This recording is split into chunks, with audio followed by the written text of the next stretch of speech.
Gimana nih Ustadz kalau misalnya kita lagi di dalam kondisi ekonomi yang diuji, itu menjaga keharmonisan rumah tangga itu gimana Ustadz? Seni berumah tangga. Oke. Jadi gini kan, ya. Kenapa? Karena agama. Karena ada maksud besar Allah dari proses pernikahan. Jadi pernikahan itu tanda yang sangat besar ini. Bukan sepele. Sakral banget berarti Ustadz ya? Ciptakan surga di rumah yang tak akan tertandingi surga di luar sana. Itu gimana menciptakannya Ustadz? Iya, kan gampang sih. Gampang kok, coba Ustadz kasih tahu kita. Iya. Ini gampang ini kata Ustadz yuk, coba kita praktekin nanti ini. Iya, karena kita tidak bisa selalu bersama anak kita, iya, pelindung terbaik itu bagi anak kita itu Allah. Meskipun dalam Al-Quran, sebenarnya dialog bapak terhadap anak lebih banyak dibandingkan dialog mama terhadap anak. Kamu lebih dahulu durhaka kepada anakmu sebelum anakmu durhaka kepada dirimu. Berarti, ini kan bukan ideal cara kita untuk mengurangi ketidakideal yang selama ini ada. Nggak mungkin sempurna. Iya, nggak mungkin, nggak. Ngebahas ringan, profil tokoh inspiratif, ngerepotin. Kalau biasanya kita ngomongin soal pendidikan itu dari sudut pandang sekolah, tapi hari ini kita mau ngomongin soal pendidikan dari rumah. Mungkin di antara kalian ada juga nih yang penasaran, gimana sih caranya mendidik anak secara Islami khususnya? Dengerin sampai habis podcast hari ini. Oke? Selamat datang di Ngerepotin. Ini podcast yang kalian cintai banget pastinya ya kan. Banyak kali dari kita mungkin yang bingung nih gimana caranya untuk mendidik anak. Karena banyak banget ya metode-metode yang berseliweran di media sosial. Tapi hari ini kita pengen ngebahasnya dengan seorang ustadz. Ada Ustadz Muhammad Rais di sini. Halo Ustadz, Assalamualaikum. Salam ya. Ustadz, selamat datang di Ngerepotin Ustadz. Ustadz, terima kasih banyak loh sudah meluangkan waktu untuk datang ke sini. Jadwal padat banget pasti Ustadz, apalagi bulan Ramadan ini. Betul. Safari kemana-mana Ustadz. Tapi kita culik sebentar di Ngerepotin. Buat ngomongin soal ini Ustadz, mendidik anak, soal parenting ya Ustadz ya. Ini kan penting banget ya Ustadz. Karena gimana caranya nanti kita mau menciptakan generasi yang lebih baik lah ceritanya Ustadz. Tapi Ustadz, sebelum kita mulai Ustadz, ini Ale punya banyak sekali pertanyaan titipan dari warga sekitar. Nah ini sebelum kita cerita soal parenting, kita mau cerita soal pernikahan. Nah ini Ustadz, belakangan ini Ustadz di media sosial tuh banyak banget berita soal pernikahan yang kayaknya bikin orang-orang jadi takut menikah. Tapi kita akan meluruskannya di sini Ustadz. Ustadz ready mendengar pertanyaan-pertanyaan di luar Nurul dari warga-warga kita? Ready ya Ustadz? Ustadz, ini yang pertama-tama ini banyak banget yang nanya kan. Kalau kita mau nikah Ustadz, yang pertama-tama itu kita harus mapan dulu atau udah langsung aja nikah gitu. Kalau udah ada niat nikah nih Ustadz, langsung nikah aja atau tunggu mapan dulu deh gitu. Kalau menurut Ustadz gimana? Baik. Kalia. Yes. Kalau kita nunggu mapan dulu, kayaknya kita nih nggak ada hari ini di sini. Waduh. Iya.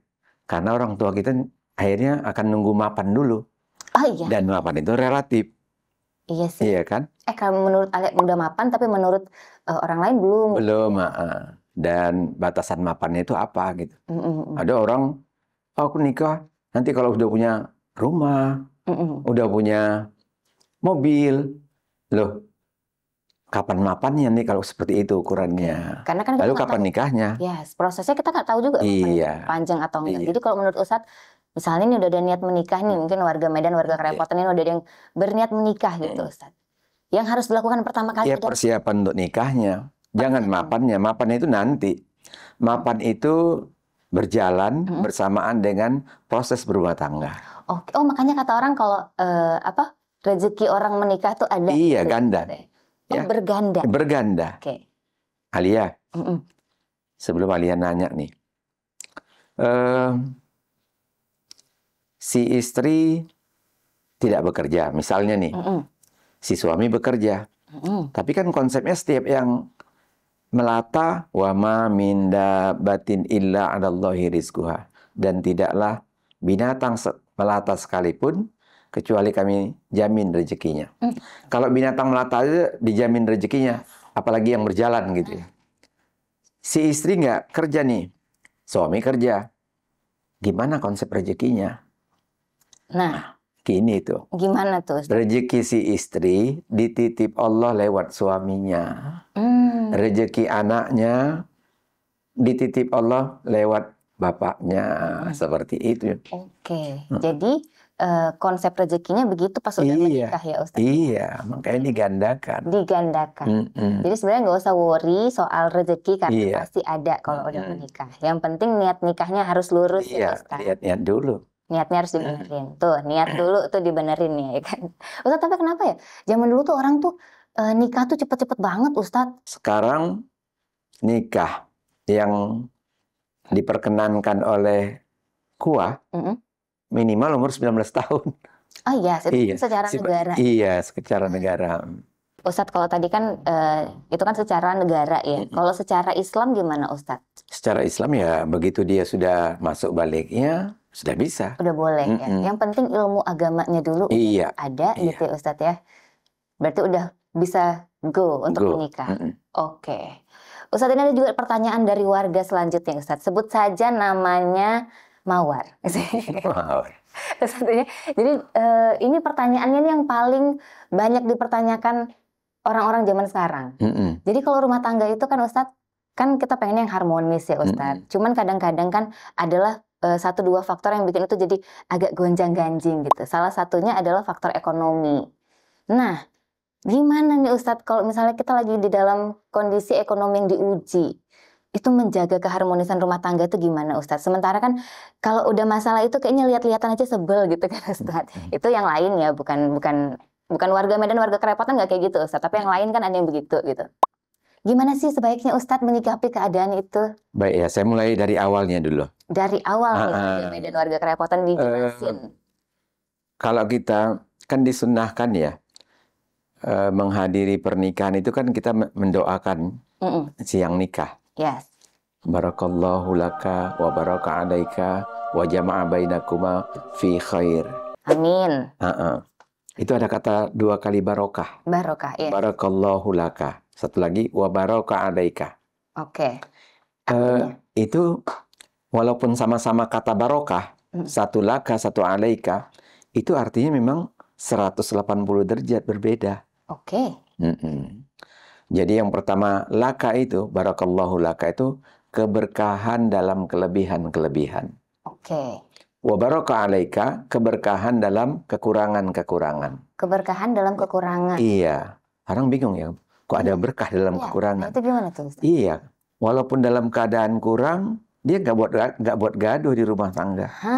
Itu. Kan nih, berumah tangga ini kan nggak datar-datar aja ya Lia. Kadang mendaki begitu terjal, menurun begitu curamnya, mendatar pun di kiri kanannya ada jurang, ada onak duri, itulah berumah tangga. Oke. Gimana kita, jadi ada seni berumah tangga. Seni berumah tangga. Oke, baik. Tidak berumah tangga itu tidak datar-datar aja gitu. Gimana kita menyikapi yang tidak datar-datar itu. Jangan kemudian sampai puncaknya pasangan ini jadi repot hanya urusan-urusan ekonomi gitu. Oke. Jadi itu didoain juga sebenarnya. Iya, dari awal sudah ada doanya. Oke, itu yang kalau misalnya kita tuh sebagai pasangan suami istri itu mendoakan itu juga Ustaz.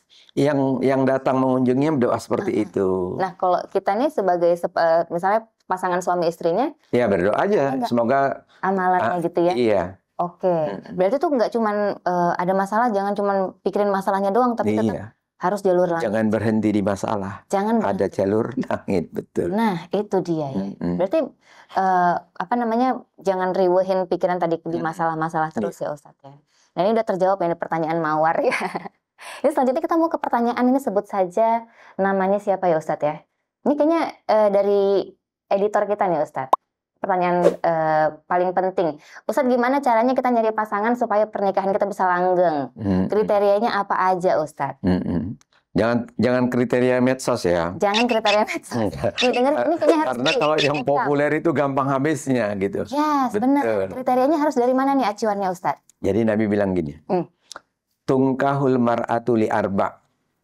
biasanya perempuan itu dinikahi dikarenakan 4 perkara. Hah, apa itu? 5 liha, Itu. karena hartanya. Nah, Wali jamaliha, karena kecantikannya. mm-mm, Wali sahibiha, karena keturunannya. mm-mm. Wali diniha, karena agamanya. Oke. Kemudian Nabi tekankan nih, Ah, fasbar bidzatid din taribat siadak. artinya, Pilihlah karena agama, engkau akan beruntung.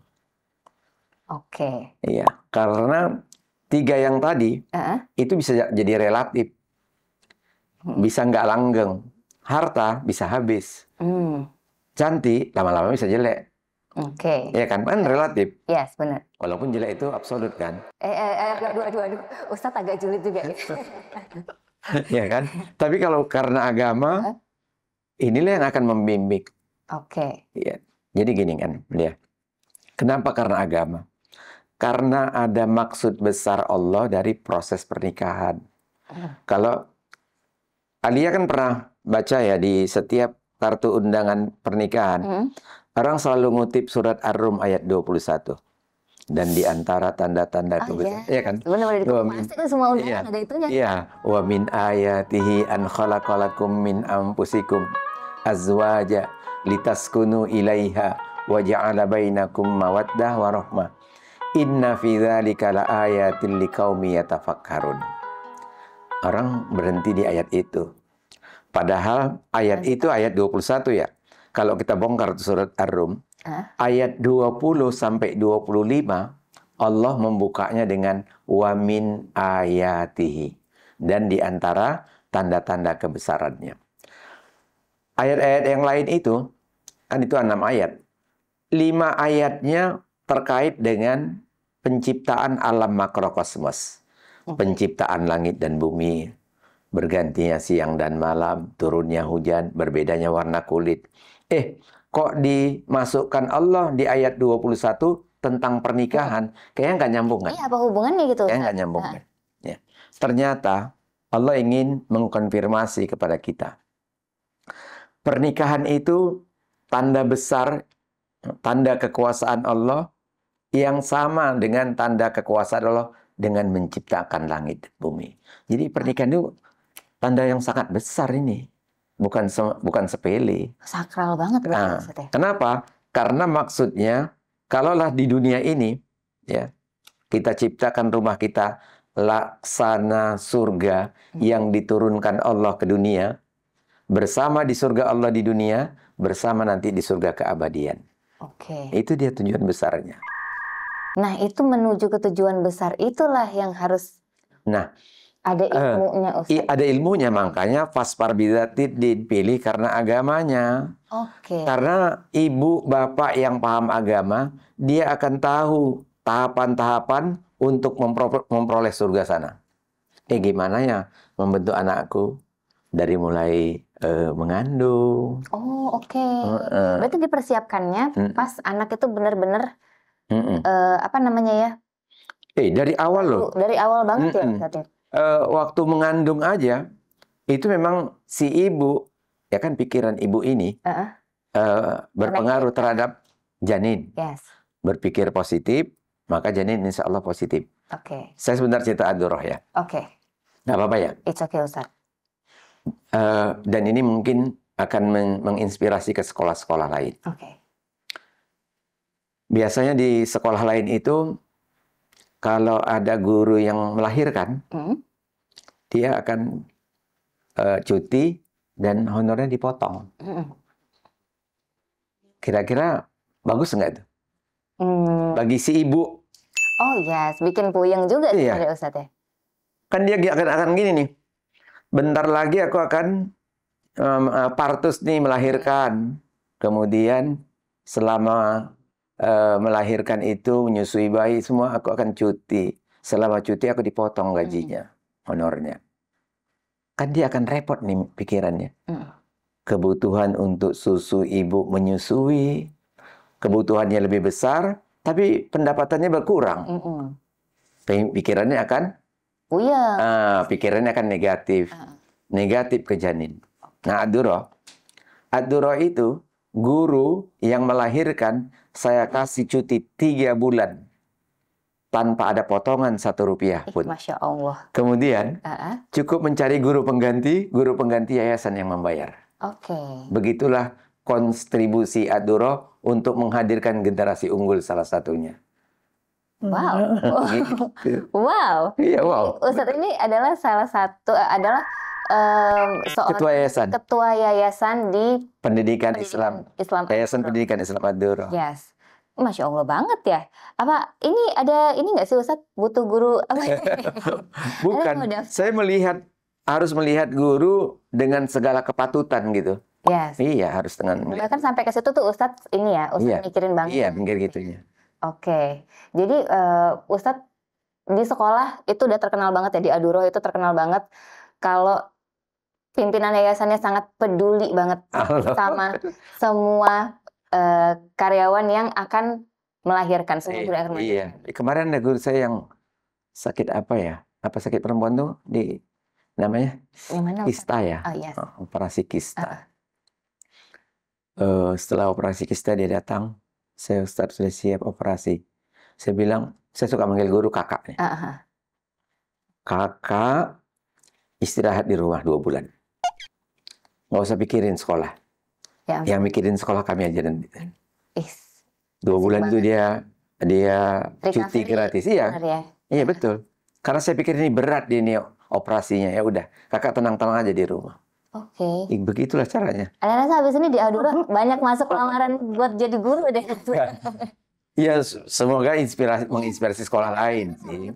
Semoga ini cerita ini jadi apa ya? Jadi inspirasi juga buat semua pimpinan di perusahaan manapun gitu, mau di sekolah, mau dimanapun gitu, untuk lebih care ya sama. Ada beberapa, jadi agak sedikit menyimpang. Kan Ad-Durrah sering juga silaturahim ya, studi program dari sekolah-sekolah lain, dari yayasan. Itu juga yang ditanyakan mereka. Ustadz kok bisa katanya? Yes. Ya bisa. Kalau kita ada goodwill, ada keinginan yang baik, insya Allah bisa Pak. Nutup katanya. Apa nggak rugi? Gitu. Saya analogi. Kan tadi mau nanya begitu ada segen. Analoginya gini Pak, saya bilang. Seandainya 1 bulan, Bapak untung 100 juta nih. Lalu katakanlah gaji guru Bapak itu 3 juta sebulan. Lalu dia melahirkan, Pak kasih cuti per bulan 3 juta. Datang guru penggantinya yayasan yang membayar. Kan sebenarnya untung Bapak nggak jadi 100, jadi 97 juta. Oke. Bukan rugi namanya, saya bilang. Iya. Logikanya kan kayak gitu. Kok jadi rugi? Emang keluar 3 juta kok jadi rugi gitu. Masya Allah. Udah speechless deh. Jadi gini konsepnya. Anfik yunfik. Artinya? Kau berikan kebaikan, Allah akan memberikan kebaikan untukmu. Nah, itu dia. Tapi banyak kan orang kan worry nih Ustadz ya. Kadang kita kayak ngasih sama orang. Ini manajemen berbeda ini. Kalkulatornya bukan kalkulator kita ya Ustadz ya. Enggak pakai kalkulator dunia ini. Benar. Biar Allah yang akan bantu gitu. Gitu aja konsepnya. Jadi kalau memang kita rasa kita punya keinginan untuk ngebantu itu just do it. Iya. Allah nanti akan yang turun tangan untuk itu. Nah, itu nggak usah worry sih sebenarnya. Tapi ngingetin juga sih buat kita semua ya kan. Jadi kayak di bulan Ramadan ya khususnya Ustadz ya. Ini kan lagi bulan penuh berkah banget gitu. Jadi kalau teman-teman warga Medan, warga Kerepotan udah punya niat untuk berbagi misalnya, tapi ini kayaknya nggak banyak sih Ustadz. Kayaknya ngepas banget nih. Tapi kalau udah punya niat kerjain aja karena ntar kalau niatnya oke, niatnya tulus, insya Allah langsung dibalas direct sama Allah. Amin.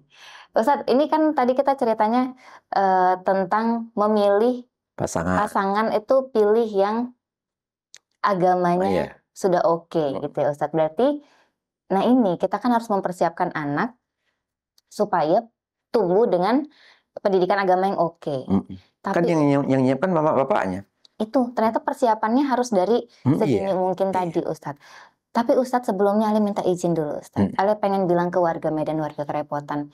Kalau misalnya nih kalian pengen update ya, informasi seputar apapun lah, parenting, pendidikan, berita-berita terkini, berita-berita dari dalam dan luar negeri.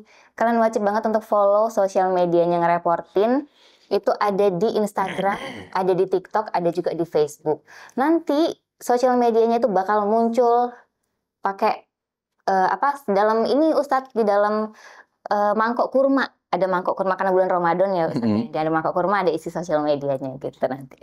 Iya. Lucu banget. Ini editor kita memang kerjaannya banyak dia selama bulan Iya, Ramadan, Ustadz. Ustadz, tadi kita cerita soal parenting, ya kan Ustadz? Udah nyerempet-nyerempet nih Ustadz. Iya. Nah, ini yang Alia dengar-dengar nih Ustadz. Ini kan Alia pengen berguru nih hari ini sama Ustadz. Sama kayak warga Medan, warga kerepotan juga. Kami pengen tahu dong, kalau konsep parenting di dalam Islam itu kayak gimana sih Ustadz? Sebenarnya ya, Islam ini kan syamilah kamilah, sempurna dan menyeluruh. Oke. Ini makanya saya bilang bersyukur kita ini Mhm. tanpa pernah minta tapi beragama Islam gitu ya. Yes. Sempurna dan menyeluruh. Salah satunya dalam pendidikan di keluarga. Itu udah ada kurikulumnya di Al-Quran. Itu di mana kita bisa lihat Ustadz? Bisa dilihat di Al-Quran surat Luqman ayat 12 sampai 19 ya. Itu lebih kurang itu dia. Itu pendidikannya jelas. Oke. Dimulai dari pendidikan tauhid.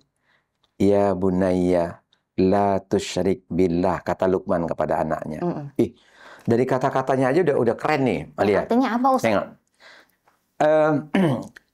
Luqmanul Hakim tidak menyebut anaknya ya waladi atau ya binti, tapi dia ya bunayya. Ini dari kata-kata aja, tutur kata dulu. Ya bunayya itu kan tutur kata paling lembut orang tua kepada anak. Oke. Jadi bukan wahai anakku, enggak. Ya bunayya. Kalau bahasa kita wahai sibiran tulangku. Oke. Wahai anakku tersayang. Nah, lebih kurang gitu dia. Tapi ini lebih lembut, soft spoken banget berarti. Iya ya, betul. Ustadz, Ya ya? bunayya la tusyrik billah.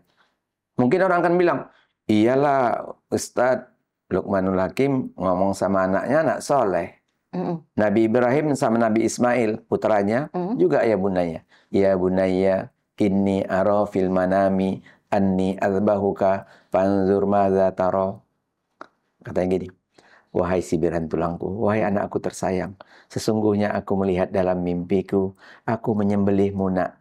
Bagaimana menurut pendapatmu? Kan keren kan? Yes. Orang kan ngomong lagi, Ismail kan anak soleh, iyalah bapaknya nyakapnya gitu. Baik, Nabi yang lain. Nabi Nuh alaihissalam. Nabi Nuh punya anak, selain durhaka sama orang tua, ingkar sama Allah. Namanya Kan'an. Oke. Waktu peristiwa banjir besar itu, kan anaknya nggak mau ikut nih. Kata Nabi Nuh, ya bunayya, irkam ma'ana, wala takum ma'al kafirin. Wahai anakku tersayang, mari bersama kami. Kan ya bunayya lagi. Ya bunayya. Apalagi alasan kita bilang. Yes. Anak baik pakai ya bunayya, anak jahat pun pakai ya bunayya. Itu. Berarti pelajaran pertama tentang bertutur nih. Dari orang tua. Orang tua ke anak. Oke. Tadi ya bunayya la tusyrik billah. Jangan menserikatkan Allah. Oke. Ajaran tauhid. Kemudian nanti wa wassaynal insana biwalidayhi ihsana. Allah mengajarkan agar kamu berbuat baik sama kedua orang tua. Jadi pendidikan pertama pendidikan tauhid, pendidikan yang kedua pendidikan tentang berbakti sama orang tua. Berbakti sama orang tua. Di surat Luqman nih ya, pendidikan yang ketiga, pendidikan tentang bagaimana anak beribadah. Oke. Salat. Nanti lanjutnya, yaitu pendidikan tentang akhlak. Keren. Wala tusa'ir khaddaka linnas, wala tamsi fil ardi maraha. Jalan pun jangan sombong. Jangan jalan di muka bumi jangan sombong. Pelajaran Islam loh itu. Jalan aja kita ada di situ. Ya ampun. Kemudian jangan meninggikan suara seperti suara keledai. Itu di dalam surat Luqman jelas letter itu. Oke. Iya. Jadi Islam itu sudah punya kurikulum tarbiyatul aulad, pendidikan anak. Ustaz, tapi kenapa kita maksudnya jalan tadi kenapa jalannya jangan sombong. Oh, dari gaya jalan aja. Iya, nggak boleh ya. Oke. Habis itu tadi apalagi Ustaz? Bicara, tutur kata, soft spoken kalau Ustaz ya. Itu memang harus diajarkan orang tua ke anak gitu ya. Habis itu konsep Islam udah ada. Iya, itu keren banget berarti. Iya. Jadi Ustaz, kayak tadi, Ayah tapi penasaran deh. Kalau misalnya tadi Ustaz bilang kan anak-anak itu harus berbuat baik sama kedua orang tuanya. Mm-mm. Tadi kita juga cerita soal Nabi Nabi Ibrahim, Nabi Nuh, Nabi Nuh, Mm. kan anaknya Kan'an. kurang Mm-mm. oke lah, kurang Mm-mm. baik gitu. Kenapa ya orang tuanya aja udah seoke itu loh Ustadz? Orang tuanya udah baik banget, ngomongnya udah lembut banget gitu. Tapi kenapa anaknya bisa jadi begitu, Ustadz? Iya. Eh, Kisah orang-orang terdahulu yang sukses Mm-mm. dan kisah orang-orang terdahulu yang gagal itu banyak dimuat dalam Al-Quran. Dan sepertiga isi Al-Quran itu tentang kisah. Bukan sekadar kisah, tapi untuk menjadi iktibar pelajaran. Sama kita akan menjadi pelajaran, oh Nabi Ibrahim punya anak baik ya. Keren ya anaknya ya. Patuh ya sama orang tua. Oh, Nabi Nuh punya anak nakal ya. Tapi kayak gitulah perlakuan orang tua terhadap anaknya. Tetap juga dia kebatinan terhadap anak itu tetap. Nabi Nuh itu kalau kita baca surat Hud itu ya, Nabi Nuh itu sampai berdoa sama Allah agar anak itu diselamatkan. Sampai kemudian keluar keputusan Allah, ya Nuh, innahu laisa min ahlik. Itu bukan anakmu. Tapi sebagai orang tua dia tetap berdoa sama Allah. Oke. Ya kita hari ini ya melihat peristiwa itu, oh nabi-nabi terdahulu ya punya anak nakal tapi dia perlakuannya sama anak tetap baik. Ya. Sekarang ini kan enggak. Itu gimana gitu Ustaz? Maksudnya kita aja orang tua yang udah berusaha se-soft spoken mungkin dan ngasih kurikulum yang oke banget lah, kita ngajarin semua kebaikan buat anak-anak. Tapi hasilnya kok jadi anaknya nggak ini gitu loh Ustaz. Maksudnya nggak sesuai gitu. Iya. Jadi gini, kan ada faktor lain ya, Alia. Faktor lain itu adalah faktor keteladanan. Keteladanan. Iya. Satu keteladanan itu jauh lebih baik daripada 1000 kata-kata baik tanpa contoh, tanpa keteladanan. Oke. Maka orang tua sebenarnya di rumah harus menjadi teladan terbaik, contoh terbaik. Sebelum anak kita mendapatkan sekolah favorit di luar, dia harus sudah punya rumah favorit. Oke. Ya. Sebelum dia jumpa guru favorit di luar, dia sudah punya orang tua favorit. Oke. Ada problem hari ini. Kenapa anak-anak hari ini lebih suka berada di luar rumah dibandingkan di dalam rumah? Nah, Giliran pulang sekolah cepat, dia nanti akan WA mamanya. Ada kerja kelompok, nggak buru-buru pulang. Padahal dia main sama anak kawan-kawannya. Jawabannya, kenapa mereka lebih cenderung di luar? Sebab di rumah dia tidak menemukan surga. oke. Di luar, dia menemukan surga dalam tanda kutip putih. Itu yang dia temui. Surga dalam tanda kutip itu, surga yang ditawarkan oleh kawan-kawannya. Dugem, apalagi narkoba, macam-macam. Wah ini asik nih, ini nggak ditemui di rumah nih, gitu. Makanya ciptakan surga di rumah yang tak akan tertandingi surga di luar sana. Itu gimana menciptakannya Ustadz? Iya, kan gampang sih. Gampang kok, coba Ustadz kasih tahu kita.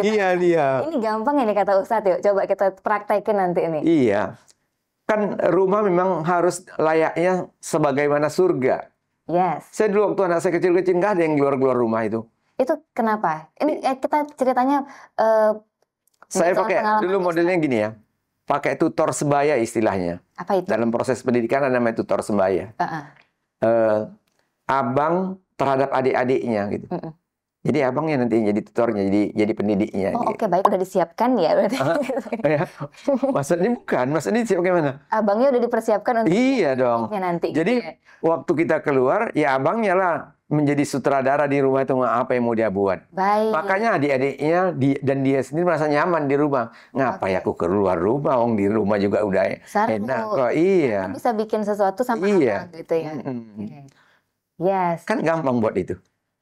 Tapi menumbuhkan kayak anak-anak kan biasanya berantem tuh abang sama adik. Itu wajar sih. Nah, itu gimana? Wajar dong. Maksudnya kan Biasanya dari percikan-percikan itu kan jadi anak-anak ngerasa nggak nyaman di rumah Enggak. gitu. Jadi suasana kasih sayang itu memang harus terus-menerus ditumbuhkan. Oke. Hormat adik dengan abang, sayang abang sama adik. Harus dari kecil Iya. banget diajarin itu ya Iya. Ustadz ya. Saya nama-nama call name di HP saya ini. Di HP saya ini. Mesti nama-nama yang baik. Umi cintaku. Waduh, Umi Iya. cintaku Iya. baik. Ini Nabila Solehah cintaku. Oke, ada cintakunya Tetap semuanya juga. gitu. Karena itu kan bagian daripada doa. Oke. Ya. Jangan-jangan nanti ada keluarga yang call name-nya itu Budi Galon. serigala. Serigala suruh pulang, ada gitu ya Iya, Ustadz ya? ngeri. Serem. Berarti dari nama handphone juga itu udah menentukan Iya. gitu. Karena tertanam Saya jangankan anak ya. Tetangga saya buat Edi Sopian, tetangga baikku. Baik. Ustadz Sahnan, Ini- tetangga baikku. Ali habis ini ngecek kontak di handphone Ali harus. Supaya gini, begitu dia nelpon kita kan, yang aura yang keluar semua yang baik gitu. Oh, tetangga baikku. Baik. Ini hack baru loh. Ini Ali kayaknya supaya kita bisa berpositif tinggi. Iya gitu. Ngangkat telepon nggak sebel gitu ya. Iya. Oke, Satria editor baikku. Gitu. Agak males ya. Yang pokoknya yang baik-baik. Baik, iya. Siap. Oke, ini diikutin loh. Ini coba kita ikutin seminggu aja ya. Apa yang terjadi? Coba kebiasaan baik kan Iya. enak, banget, Mas. nularnya iya. Ya kan? Bermodal kan enggak kan? Enggak Nah, sih, ya cuma udah. ganti nama doang. Iya. Sumringah kita Iya. telepon gitu ya. Mm-mm. Yes, itu dia. Tips dari Ustadz ya. Ustadz, tapi kalau kita tadi balik lagi ke cerita Nabi Nuh ya Ustadz ya. Mm-mm. Berarti kan dengan pola orang tua yang udah se-oke Nabi Nuh aja, belum tentu bisa anaknya Iya, ngikut gitu ya Ngikut. Ustadz ya. Tadi yang miss tadi adalah karena apakah kurang teladan atau gimana itu Ustadz? Kira-kira Enggak. cerita itu Jadi missnya gini. Ustadz? Semua kehidupan para nabi itu menjadi itibar sebenarnya. Nabi kita ya. Kurang khusyuk apa Rasulullah itu dalam sholat gitu ya. Tapi Nabi pernah sholat zuhur 2 rakaat gitu. Karena? Sahabat bilang, ya Rasulullah, apa udah ada syariat yang berubah gitu? Atau engkau lupa katanya. Kata sahabat gitu kan. Kata Rasulullah, dua-duanya enggak. Aku itu dilupakan Allah. Kenapa gitu? Karena menjadi pelajaran nanti bagi umatnya. Oh, I see. Jadi syariat itu, jadi syariat lupanya Rasulullah. Coba nggak dicontohkan Rasulullah, kan bingung nih. Sholat kita, asarnya hanya 2 rakaat gitu. Terus diingati kawan, kok tadi 2 rakaat cuman. Bingung nggak? Blank nggak? Iya. Belum ada contoh. Iya. Nah, Nabi udah nyontohin. Gitu. Supaya bisa kita dibikin lupa. Iya. Oh, lupa. Nabi dilupakan oleh Allah. Kemudian setelah diingatkan sahabat, apa ngulang lagi dari awal? Enggak, tinggal nambah 2 lagi. Oke. Jadi kita jadi pelajaran kan. Nah, Yes. nabi-nabi terdahulu juga seperti itu. Bukan dia gagal. Oh, tapi supaya kita ngambil contoh Iya. pelajaran dari Iya. Ustadz ya. Oke. Ustadz, kalau menurut Ustadz tadi, kalau dicerita itu, apa sih yang miss-nya Ustadz yang harus kita pelajarin gitu? Yang mana Selain tuh? tadi masalah teladan ya. Anak tadi kan kita harus nyiptain surga di rumah gitu. Dan kita juga harus jadi teladan. Apalagi nih tambahannya Ustadz, supaya bisa lebih kokoh lagi fondasi. Itu kan ikhtiar ya namanya ya. Keteladanan, tutur kata. Itu kan ikhtiar, Lia. Yes. Lebih dari itu sebenarnya jalur langit. Tetap ya Ustadz. Iya. Minta sama Allah. Sang pemilik hati siapa? Allah. Ya udah. Ya Allah, lembutkan hati anakku. Ya Allah, berikan aku kekuatan untuk mendidik anak-anak kami pada jalan yang Engkau ridhoi, ya Allah. Minta aja dulu sama Allah. Oh, jadi kita nggak bisa cuman mempelajari teorinya aja, kita repot. praktekin tapi nggak ada jalur langit. Teori barat yang kayak gitu. Nggak ada gunakan jalur langit. Yes. Tetap sesuai teori aja. Teori aja. Kita enggak. Minta dong sama pemilik hati. Kita kan enggak 24 jam bersama anak kita kan. Nah, itu. Yang 24 jam bersama anak kita siapa? Allah dan setan. Yes, Ini benar, dua-dua, benar-benar. ya kan? Makanya, karena kita tidak bisa selalu bersama anak kita, ya pelindung terbaik itu bagi anak kita itu Allah. Yes, oke. Benar-benar. Jadi diminta terus ya Ustadz. Jadi mau pergi anak-anak mau pergi sekolah. Berarti kan nggak sama kita lagi dia. Mau pergi sekolah doain dong ini diubun-ubun. Gimana Ustadz, kasih dong kita caranya biar tahu nih. Nanti yang mau punya anak atau yang udah punya anak nih biar tahu. Diubun-ubunnya. Gimana Ustadz? Ubun-ubunnya Nah, saya kan tinggi-tinggi, jadi pas orang tuh gini mas saya pendek. didoain. Apa Ustadz? Allahumma ghfir dzambahu. Ya Allah, ampunkanlah dosanya. Wa tahhir qalbahu. Bersihkan hatinya. Wa fahassin farjahu. Jagalah kemaluannya. Tiap pagi lu mau pergi sekolah saya baca. Oke. Diubun-ubun. Ustadz anaknya 4 didoain begitu? Iya, kan ini udah banyak yang keluar ya. Oh, iya. Sekarang tinggal 2 nih. Tinggal 2. Yang di rumah. Itu sampai gede nggak Ustadz? Iya. Ini yang SMA nih. Satu SMA nih, satu lagi magang nih di Pelindo. Oke. Yang mau pergi pagi-pagi ya. Tetap didoain gitu. Iya. Orangnya tinggi-tinggi pula. Tunda. Orang tuh staf sama saya ke kamar. Start. Oh memang harus. Iya, dia didoain dia baru start. bisa berangkat Iya, ya? dia start. Oke. Jadi nggak cuma salim doang ya Ustadz? Iya. Itu nih ilmu baru kita ya. Iya. Didoain ubun-ubunnya. Iya. Itu ya Ustadz ya, untuk menjaga Ustadz. Karena kita nggak punya kekuatan kan.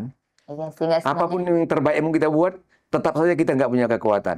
Betul. Itulah kenapa ya, Nabi kan ngajarin. Keluar rumah, baca doa. Bismillahi tawakkaltu ala Allah, wala haula wala quwata illa billah. Itu artinya kita nggak, konfirmasi kita kepada Allah. Aku ini nggak ada daya upaya Benar-benar. tanpa engkau ya Allah. Itunya itu. Oke. Apalagi anak kita ya. Apalagi anak kita. Sampai gede ya. Oke. Oh ini dapat pencerahan banyak banget ini kita hari ini, sangat bermanfaat ini ya Ustadz ya. Ustadz, kalau kita cerita ngurusin anak ya Ustadz, itu kan ada urusan orang tua, ada suami sama istri gitu. Itu ada pembagian tugasnya nggak sih Ustadz sebenarnya? Di Ya dalam ada deh. Islam? Iya. Ada tuh. Ustadz. Yang paling banyak waktunya berinteraksi dengan anak itu kan mamanya ya. Kalau mamanya ibu rumah tangga, maka harus ada berbaginya. Nah itu pembagiannya idealnya gimana tuh Ustadz? Tetap saja bapaknya itu sebagai qawwam. Apa itu Ustadz? Qawwam itu pimpinan dalam rumah tangga. Oke. Dialah yang membuat keputusan-keputusan.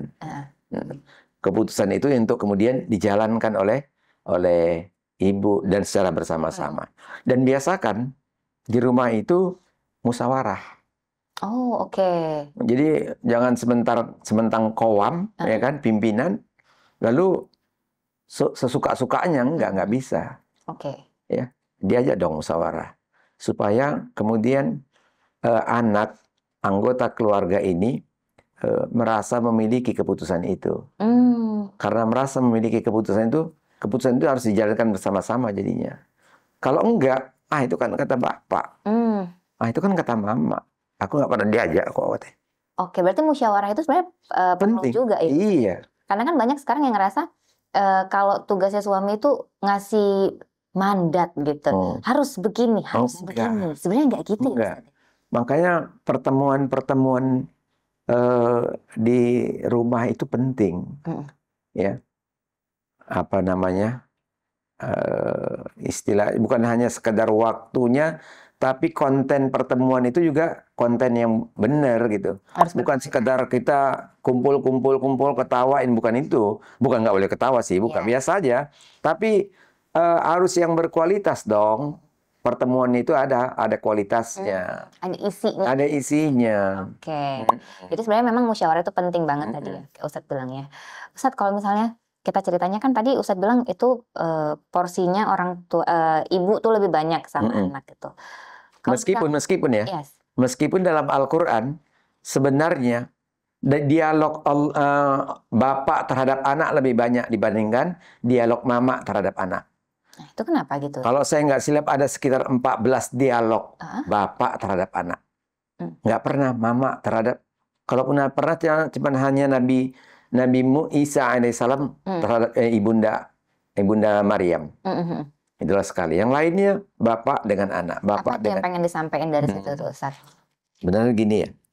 Itu kan pelajaran sama orang tua, sama bapak.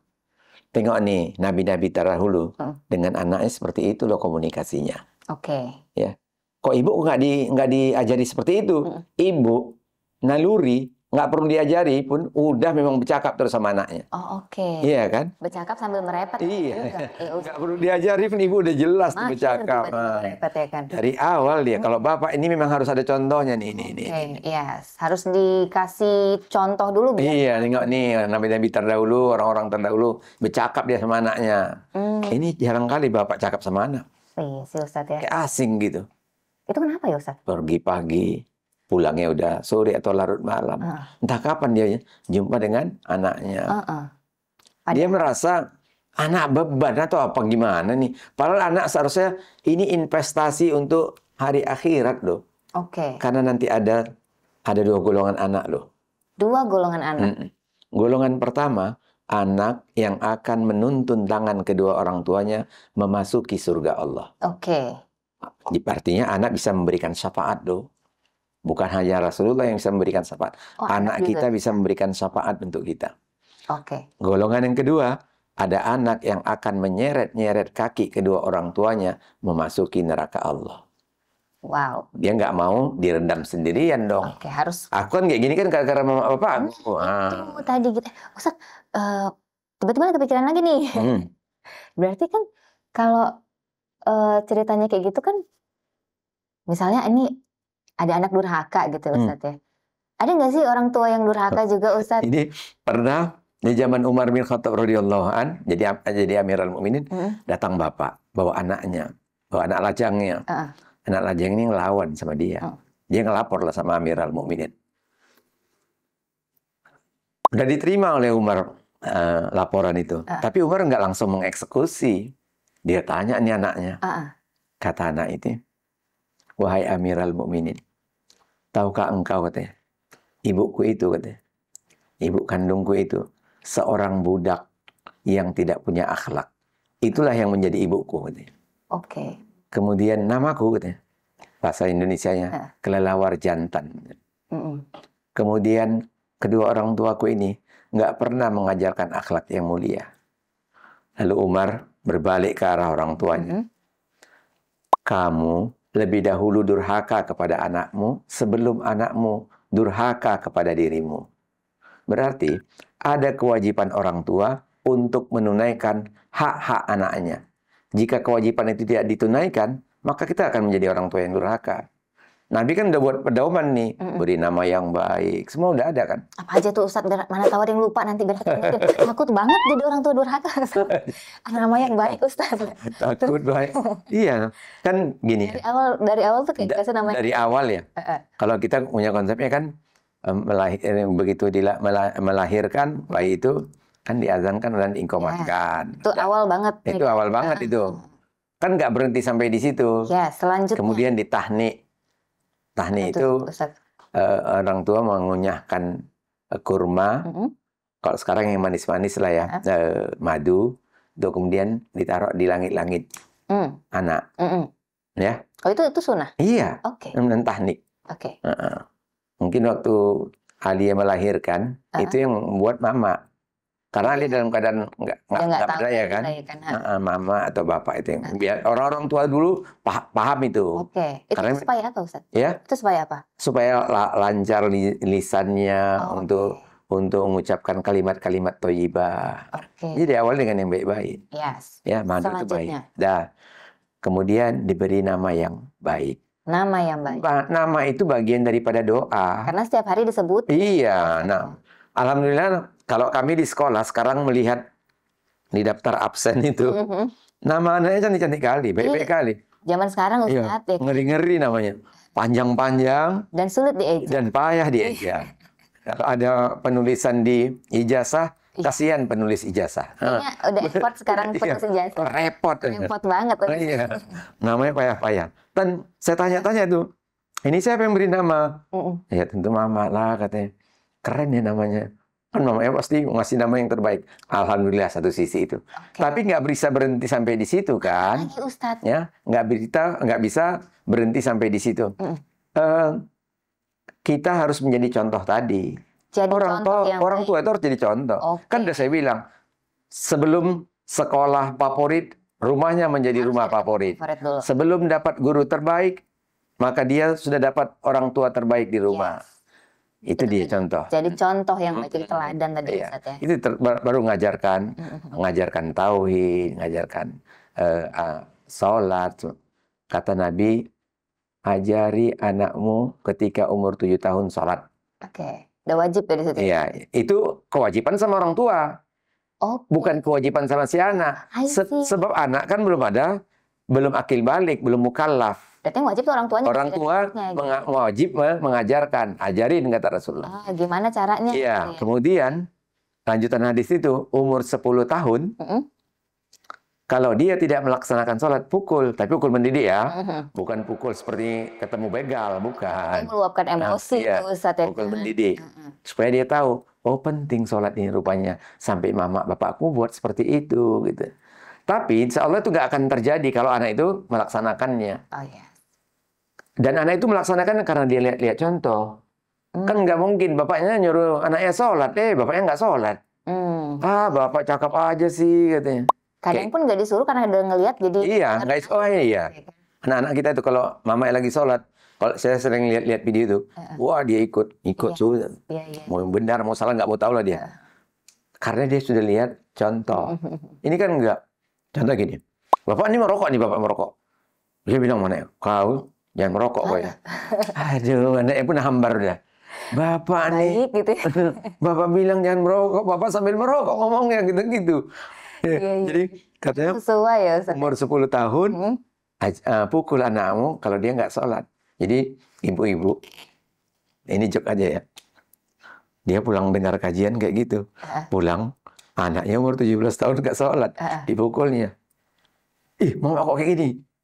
Iya tadi kajian kayak gitu. Kalau umur 10 tahun nggak sholat, pukul. Abang udah umur 17 tahun nggak sholat. Anaknya ngomongnya nyantai aja.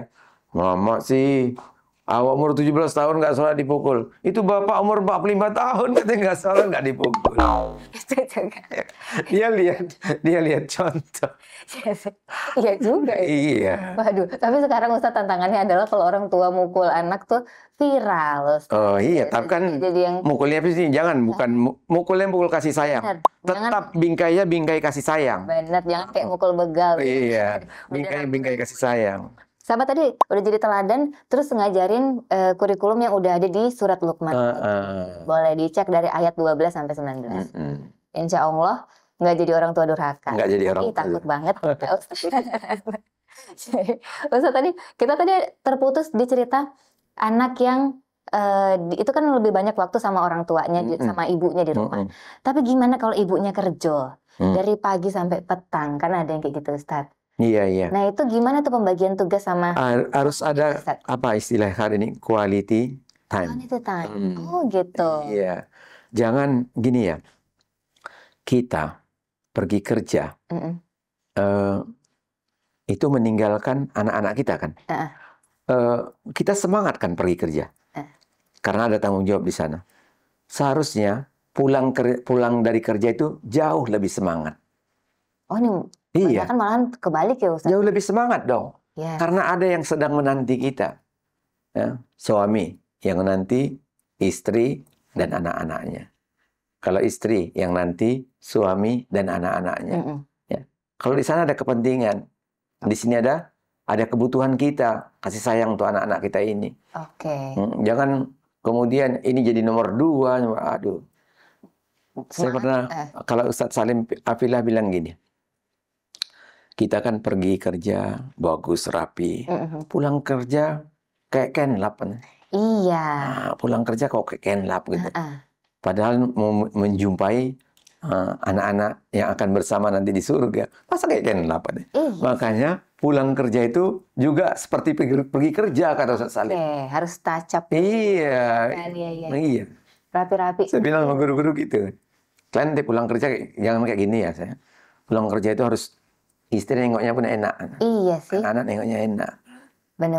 Ini kadang pergi kerja pakai sepatu rapi sampai mau pulang udah pakai sendal jepit ya Ustaz. Aduh udah nggak sanggup lagi pakai sepatu gitu. Dia itu sampai rumah udah saking kecapean, luas di sofa. Iya. Sana jangan ganggu bapak ya katanya. Itu padahal udah ditungguin dari. Iya. Ya. Kan anaknya dengan gembiranya nih bapaknya pulang nih. Iya ya pulang katanya. Alasanlah repot nih katanya, capek dah katanya. Waduh. Ya. Apa nggak terpukul sekali tuh anak? Terpotek lah ya, Iya. patah hati Iya. gitu ya. Jadi karena kita punya kesadaran kalau ada yang nungguin di rumah, makanya kita tuh harus Iya, punya sadar nih. yang fit. Oh, anakku sedang nunggu nih. Oh, istriku sedang nunggu nih. Oke. Harus tampil perfect dong. Gitu. Kan tadi kayak Ustadz tadi tercinta. Yes. Itu kan Umi tercinta Cintaku. udah nungguin gitu ya kan. Iya, maksudnya gitu. Jadi jadi orang tua itu pun ke anak ternyata memang Ini kan gini ya. Ini kan bukan ideal. Heeh. Cara kita untuk mengurangi ketidakideal yang selama ini ada. nggak mungkin sempurna. Iya, nggak Coba ya, mungkin, Ustadz. nggak. Oke. Tapi Oh, orang rumah tangga Nabi juga pernah kayak gitu kok. oh iya. Cemburunya Ibunda Aisyah itu mengerikan sekali bahkan. Oh iya. Iya. Wah, kita ada contoh nih. Iya, bukan artinya dicontoh. Jadi Maksudnya ada kisahnya. Ibunda Aisyah kan juga ada madunya gitu. Mm-mm. Ini pas giliran Nabi di rumah Ibunda Aisyah. Mm-mm. Kan ada giliran-gilirannya. Tiba-tiba datang makanan gitu. Mm-mm. Dari ibunda yang lain gitu. Wah, ini Ibunda Aisyah marahnya. Oke. Dia ambil, dia banting loh. Waduh. Oh, ada begitu. Ada seperti itu. Oke. Iya, makanya nggak ada yang ideal. Jadi Langsung kepo apa yang terjadi apa yang maksud saya gini, menceritakan itu supaya ini anak-anak sekarang ini Gen Z ini mau nikah, mau ideal semua. Oh iya. Ya. Jadi Kayaknya sempurna. semuanya yang sempurna. Oh, padahal konflik-konflik. Binaan saya bilang gini, Ustadz, carikanlah saya jodoh Ustadz katanya. Yang kayak mana yang mau kriterianya? Ustadz, cantik Ustadz. Udah. Salehah, hafiz Quran, katanya. Terus dokter. Katanya. Baik, banyak ya. Kalau saya bilang, ngeri kali sempurnanya itu, saya bilang. Awak dulu, saya bilang gitu. Iya, ya. iya. Awak dulu memantaskan diri untuk mendapatkan yang seperti itu. Nah. Tuntutannya terlalu tinggi, saya bilang. Sementara kita belum. Memantaskan diri dulu dong. benar. Kan Allah nggak tinggal diam. Kalau kita udah memantaskan diri, Iya, datangnya iya. sama nih gitu ya Ustadz ya. Konsepnya dalam surah An-Nur itu kan seperti itu. Laki-laki baik-baik mendapatkan istri yang baik-baik gitu. Oke. Itu dalam Al-Quran ada surah An-Nur itu. Ustadz berarti sama Ustadz banyak yang nyari jodoh gitu ya? Selalu. Siapa tahu kan Ustadz ada bisa calling-calling nanti di belakang nggak bisa diusir. Ustadz, ini seru banget hari ini kita ngobrolnya dapat banyak banget ilmu baru dari Ustadz gitu. Jadi ternyata tadi Ustadz orang tuanya dulu nih yang ngasih kewajibannya ke anak gitu ya Ustadz. Jadi jangan nuntut anaknya terus. Iya. Kitanya memperbaiki diri jadi orang tua. Dan anak akan nengok nih teladan-teladan itu. Teladannya ditengok tiap hari. Oh ini yang kerjaan orang tuaku. Oh Jadi ini. contoh yang Iya. baik Ustadz ya. Oke. Ustadz, ini kan kita ngobrol udah mau hampir 1 jam banget ya Ustadz.